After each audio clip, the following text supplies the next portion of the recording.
akui bahwa pembangunan ibu kota negara itu tidak bisa mengandalkan sepenuhnya kepada APBN. Pemerintah sudah mencoba skema pembiayaan di luar APBN. Apakah dengan KPBU ataukah dengan sumber-sumber kerjasama dengan pihak swasta. Nah, dalam hal ini tentu harus ada skala prioritas. Mana pembangunan ibu kota negara itu yang sumbernya betul-betul dari APBN.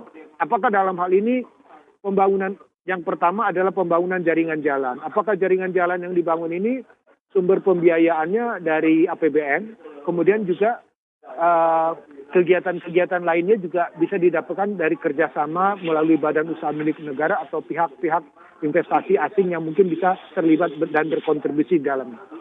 Skema pembiayaan lainnya kan memang harus diakui. Apakah kemungkinan kita bisa mengembangkan aspek ruslak ya, artinya barter gitu ya, dengan aset-aset pemerintah yang mungkin akan ditinggalkan di Jakarta. Tetapi untuk sampai ke sana, kita memang membutuhkan aturannya. Apakah kita masih membutuhkan undang-undang atau PP dari Undang-Undang Ibu Kota Negara? Kemungkinan bagaimana pemanfaatan aset negara yang ada di Jakarta itu untuk bisa ditukar gulingkan atau diruslahkan. Nah, untuk inilah diperlukan skema yang lebih jelas dan lebih terinci supaya tidak terjadi pelanggaran hukum.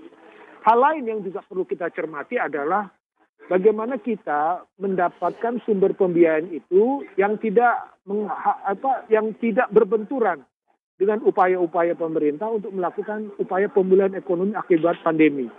Maka dalam hal ini kita menyarankan adanya skenario pentahapan. Jadi skenario pentahapan itu ada kemungkinan rencana yang disusun sejak awal itu akan mengalami perubahan-perubahan yang secara signifikan sangat tergantung kepada ketersediaan anggaran. Juga yang tidak kalah pentingnya adalah bagaimana komitmen ini dapat dilanjutkan oleh pemerintahan selanjutnya lah.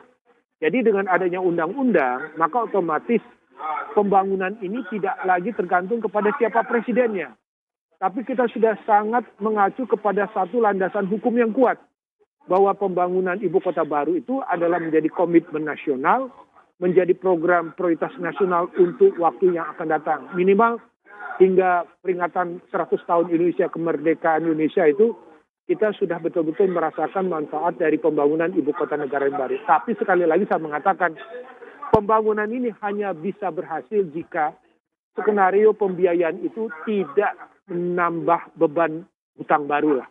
Artinya kita di tengah upaya pemulihan ekonomi, angka pertumbuhan ekonomi yang memang masih sangat melambat.